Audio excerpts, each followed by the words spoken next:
such a great pleasure for both my wife and I to be back here. I guess it's about 20 years since we've been here. Or as we say in New York, 20 years. Not 20, yeah, 20. And to be the part of this celebration of Coby Whitmore is an incredible treat also. There's a little bit of a backstory to some of the originals that are downstairs. And here I am teaching at Syracuse University. Can you all hear me? Maybe 20 or 25 years ago, got a phone call from Coby asking about some artwork that he donated to the university. It was a crate of artwork. Oh, you called me. Oh, I thought it was wrong. Okay. See, I'm a liar. Oh, that's right. Now I got it. Okay. Joe Waller called me. In behalf of Coby, who didn't want him to call. Joe wanted to know what became of this crate of artwork that Coby had donated to Syracuse University. And I said, I don't know. I will try to find out. I tracked it down through a senior faculty member, and he found it. And it was laying in a warehouse under absolutely perfect conditions, humidity control, temperature control. The crate had never been opened. Never, ever. So, 68. All right, so how many years was that? Well, 80 was 85, 20 years. 20? New York. Right. And so I got crazy. I became furious and said, there's no way in the world the university deserves to own them. And we started the wheels rolling, and we got the stuff back to Coby. As fate would have it, Carol, my wife, and I were on the island when the crate arrived. And UPS, or whatever the shipping company was, brought the crate up to Coby's studio. Waller was there, and we opened the crate right on the spot. And I think one of the first pictures, and Joe DeMars was there, right? And you know what? Why don't you guys talk? One of the first illustrations that we looked at, Joe had modeled for Coby. And it was just a great trip. And so it was just such a satisfying feeling that the artwork went back where it belonged, and the non-deserving Syracuse University that sends me checks doesn't have it because they simply don't deserve it. Let me just read a couple of comments. I'm not going to read from text or anything, but these things I think deserve to be read. Comments on Coby. This appeared through the Society of Illustrators. Coby Whitmore was inducted into the Society of Illustrators Hall of Fame in 1978. His personality is well described by the following quote from the 20th Annual of American Illustration, published for the Society of Illustrators. There cannot be enough said about the beauty of Coby Whitmore as a person. If he never painted a stroke, he'd still be up for the Nice Guy Hall of Fame. It's almost too much to believe, but his praises are sung from every quarter and sung high. Never blasé, he has a child's delight in all things. A man of genuine humility, he seems truly not to know how good he is. The Society of Illustrators is honored to add Coby Whitmore, a dashing fellow with a penchant for creamy white suits, to their Hall of Fame on all accounts. And yeah, I'll second that. And this is a comment on Coby from Joe Waller. Coby epitomized the great sharing of knowledge and information in the tradition of history's finest artists, who passed on to others what they learned from earlier generations. Over the 40 years of our friendship, we helped each other when in trouble with paintings, gave and accepted critiques, and haunted each other's studios. Coby Whitmore has been the most important person in my development as an artist. And I must say, Coby shared everything. He was an incredible person. And although my personal aesthetic was wildly different from Coby, he was very helpful to me as well. So this presentation is in honor of Coby, but I had to expand it. It's the first presentation that I put together out of whole cloth in quite a while. Most of the presentations I do, I have, so to speak, in the can, and I tweak them. You know, if I'm going to go here, I may add a slide or take a slide away and replace it with something else. But this slide I put together from whole cloth, and it was the most joyous occasion I've had in many, many years. And it will celebrate not only Coby, but the Cooper Studios, which nurtured so many brilliant artists. And the man who, the founder of the studio, Charles E. Cooper. So it's kind of a broad presentation with a focus on Coby. So let's take a look.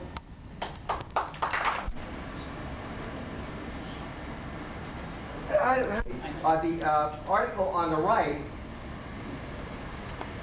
was published in Ladies' Home Journal sometime in the winter. But public figures, and that has changed. There are no illustrators who have strong visibility or recognition factor. Perhaps when Charles Schulz was alive, the creator of Peanuts, that name had currency. But there aren't. And I would ask a civilian. I define a civilian as anybody who is not an illustrator. If I asked a civilian on the street to name 3 illustrators, I don't think they could. I think Norman Rockwell was probably the last household name, but the illustrator no longer has the star status. However, in the 1950s, illustrators would be featured in the front of magazines like Ladies' Home Journal and McCall's and the Saturday Evening Post. And the readership would be interested in knowing about the illustrators, what they did. And the article accompanying Coby, that's Coby on the right center, talks about his yacht, and he just arrived back in the area after being on a cruise, and tells just everything about him, including what his diet was. And here's a close-up of Coby as a young man from that self-same article. Coby was born in Dayton, Ohio. He apprenticed with the great Haddon Sundblom.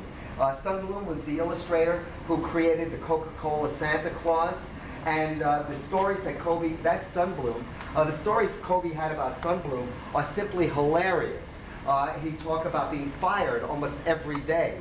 And then when he show up the next day, Sundblom would say, get that thing, and blah, blah. He said, well, Coby would say, well, am I not fired? He said, no, just don't do it again. But he never knew what he did or what he didn't do. Sundblom used to drink a bit, but only to excess. And Coby would be his driver. And Sundblom, these marvelous Coca-Cola Santa Clauses, Santa was painted in that flaming red. Backgrounds were often green. I remember Coby telling stories about having to paint the green and cover it up with brown paper because Sundblom didn't like the color green. Quite an eccentric character, but a brilliant, brilliant painter. And there's the Coca-Cola Santa Claus of Haddon Sundblom. That was done in the mid-1930s. Sundblom had another side, not only Jolly Santas, he would do some interesting pin-ups as well. And we have a nice example on the left. And perhaps that's where Coby got some of his inspiration. That's a Coby Whitmore 1950s illustration on the right.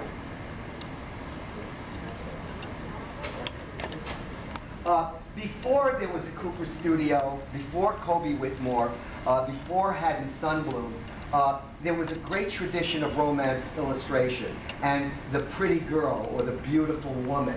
And of course, the grand founder, the grand master of that tradition was Charles Dana Gibson. And the Gibson girl was an incredibly ubiquitous image that permeated our society. We've all heard the expression that art follows life. Well, in Gibson's case, life followed his art. Women would do their hair in the style that Gibson would give his illustrations. There was Gibson wallpaper, Gibson whoopee cushions, you name it, and there was a Gibson everything. The battle of the sexes was something that Gibson approached with great good humor, and the woman was always superior to the male. I think Gibson, I said this at the Telfair when I did my talks there, that Gibson was the first feminist illustrator. He didn't have the woman equal to the male, had her superior in absolutely every way. And Gibson was a star. He was an absolute superstar. Here, 1923, which is almost a quarter of a century after the height of his popularity, which was in the 1890s, he's being portrayed to sell a product, Elgin watches, that appeared in the back cover of National Geographic magazine.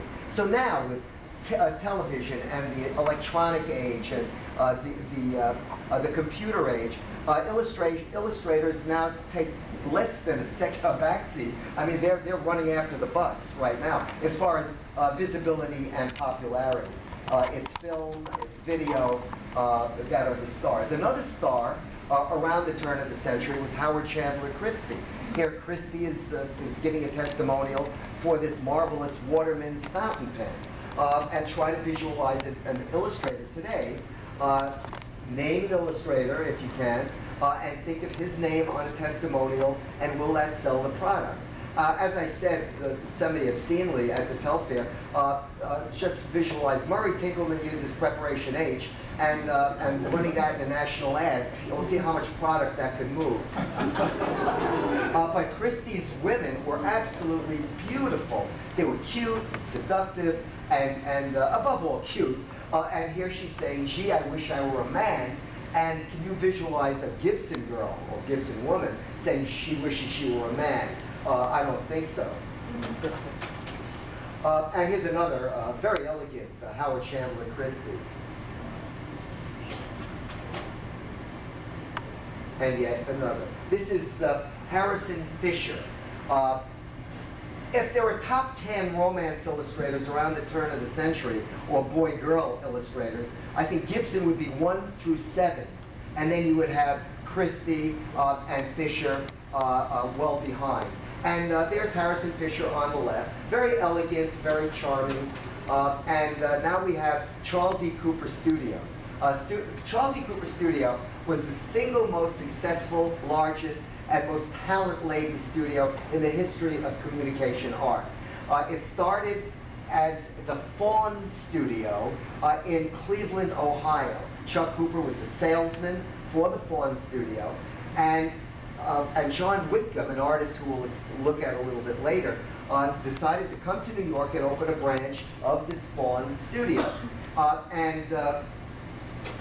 The branch didn't work all that well. Chuck decided with John Whitcomb to open his own studio, Charles E. Cooper Studio. The piece on the right is a promotion piece. And away they went. And that was in the late 1930s, mid to late 1930s. The drawing on the left was by Bernie DeAndrea, who was there in the front seat. And that drawing changed my life, literally changed my life.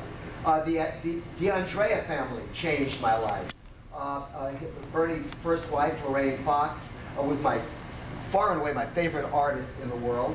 I was home one day, sitting at the kitchen table, too disgusted with my job. I was an assistant to an art director at a greeting card firm. Too disgusted with my job to show up that day. And I just stayed home, drank coffee, and was looking through this art director's annual, which showed the best of illustration and advertising art of the year. That was the mid-1950s. Maybe 1957-ish.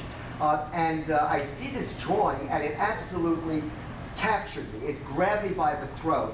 And I looked at the stylization of the drawing, the complexity. It's really difficult to see how beautiful it is as a projected image. But the screening of that batting cage and the wonderful stylization, as I said. And I just turned around and called that CEC in the lower left part of the ad. I'll be right with you, folks. I didn't go away.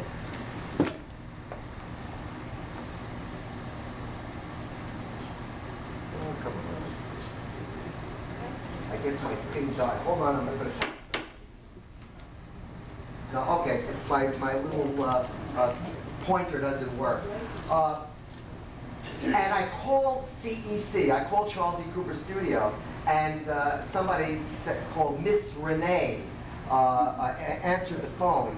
And her name was Renee Goldblatt, I think, or something like that. And I made an appointment to show my portfolio to Cooper's studio. I didn't know what a studio was. I didn't know a studio from an agency. I had no idea. I went up, showed my samples. Chuck Cooper was mad enough, insane enough, mad, not angry mad, to take me on as an artist and decided to represent me.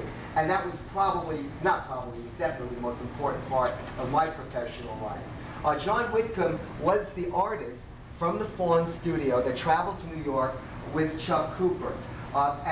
This is just a little medley of John Whitcomb, who looked like a Ken doll, didn't he? Here he is marrying Mary something or other, Bryant, right? Mary Bryant? Right. Okay, and that wedding lasted, I think, all morning.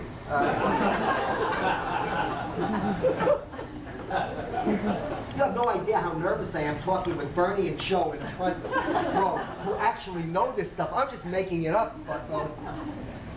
Anyway, so here we have John Whitcomb, and this is John Whitcomb in the 1930s. And I mean, slick, it's amazingly slick, but very competent and very convincing. And this stuff captured the public's imagination. Women loved him. If I were to ask a woman today who might be in her 60s who her favorite artist was when she was a kid, invariably they would say John Whitcomb. And here's a typical kind of virginal John Whitcomb gal. In the 1940s, the dominant theme was World War II. So virtually everybody was in uniform. And here we have a very classic Saturday Evening Post cover. No, Norman Rockwell didn't do every Saturday Evening Post cover. Here's a gal, I think the caption is roll over.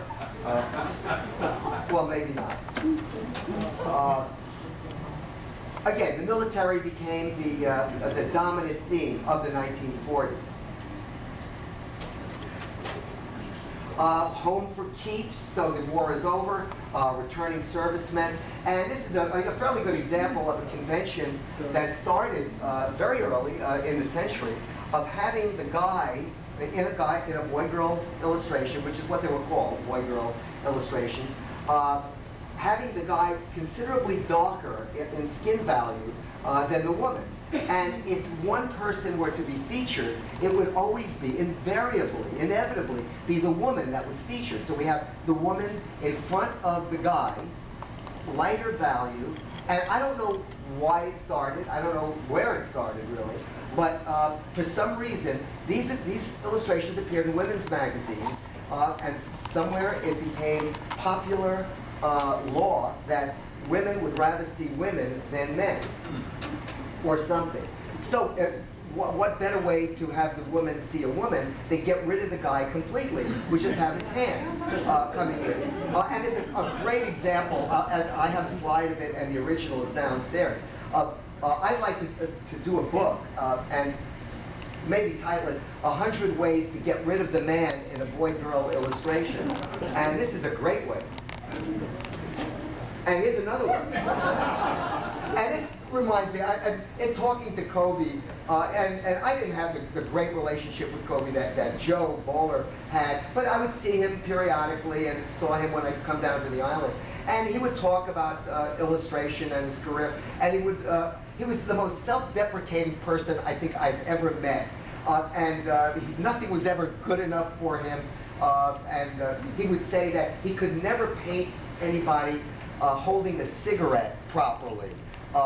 He used to admire the way Al Parker, another great romance illustrator, could do it, and the way John Whitcomb could do it, and it looked more natural. But Coby was pretty great himself. Yet another typical John Whitcomb.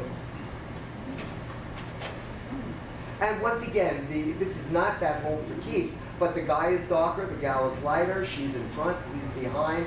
The accoutrements that Whitcomb would use, the props, like the Japanese lanterns, were very popular in the late 1940s and 1950s. Look at that wallpaper. I mean, wouldn't you like to do your home in that? But that was a very strong 50s look. So illustration was, and illustration has changed so dramatically now. It's morphed into another being.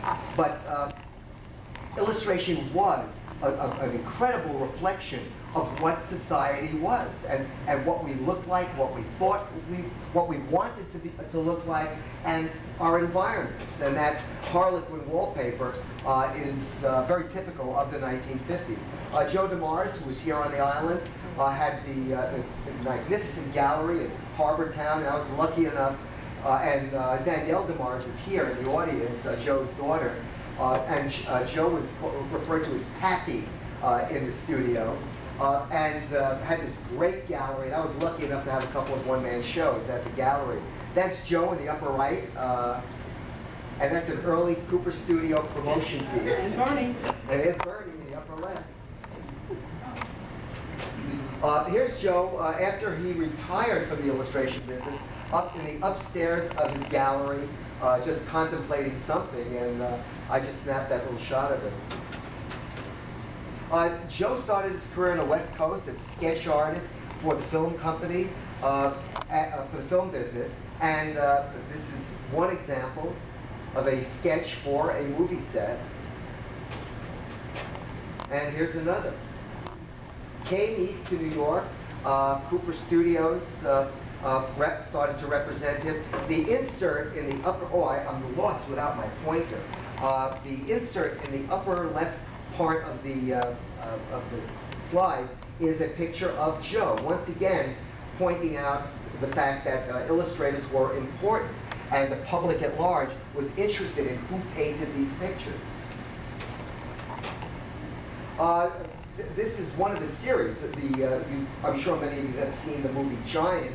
It was an Edna Ferber story. It was serialized in the Ladies' Home Journal magazine. And Joe told me that he photographed that indoors because of bad weather. He hired the models, rented the horse, and had to rent an extra groom to hang on to that guy's leg so he wouldn't fall out of the saddle when he was kissing the gal. Just a magnificent illustrator, a little considerably looser in paint application than John Whitcomb, but his women were simply stunning, and there was always a story behind the eyes of a Joe DeMars illustration. His women would frequently look like Audrey Hepburn, that very, very kind of innocent type.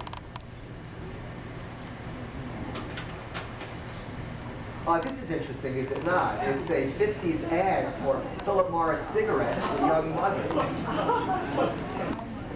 How times they have changed, thank heavens.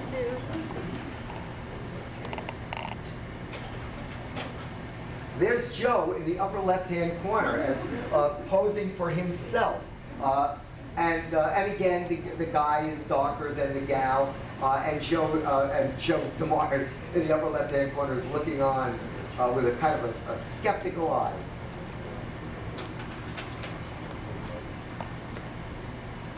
Just another absolutely beautifully painted head. And I think it's ironic that Joe started his career in the movie business, and toward the end of his career started doing movie posters while still in New York and a part of this great Cooper studio. And here's Joe Bowler. That's Joe in the upper middle. Or is that your kid brother, Joe?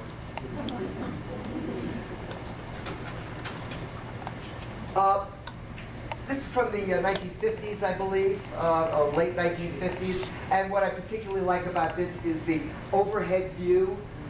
Most of you, all of you have taken pictures, taken photographs. And you back up 6 feet, say smile, and you take a picture. And photography was a very important part, and still is, in many areas of illustration. And it would be,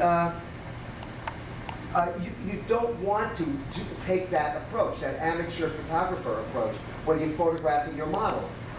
You look for different eye levels, and this is kind of a bird's eye view of the models. And it adds great pictorial interest, rather than the eye level to eye level view.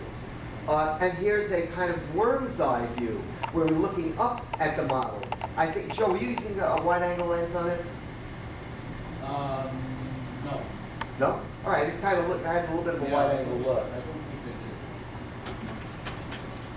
Another interesting device that illustrators employ, I don't know how conscious it is, because I don't work in this style and I never have, but it's just from observation, from looking at the tear sheets of illustrators' work and looking at slides of work, and of course looking at originals, the idea of looking at your subject matter through something else. On the left you have some leaves that are between the viewer, us, and the subject matter, them. On the right we have that Christmas decoration in the foreground between us and the models. Again, the guy is played down, his back is turned. The woman is featured. Pardon? Tippy Hedren. Tippy Hedren. Yeah. Far out. She was the best model around. Better than Olga? No, we're right on a level. Okay. Another bird's eye view of Tippy Hedren, by the way, was in the Hitchcock movie The Birds. Here's another a bird's eye view by Waller. The guy is, again, considerably darker and almost silhouette. And Joe, I don't know, you use you are the only illustrator I know that paints almost to a silhouette and finds the information in that dark shadow. Is that a conscious device of yours, or? I don't really know. I think it's a value problem, and I think that they around it very close value. I mean, I would stay away from that like the plague if I was doing it. This kind of lighting is so much easier to paint from, isn't it? Yeah. And then when you get dark against dark, it's very difficult. I think it's a great job.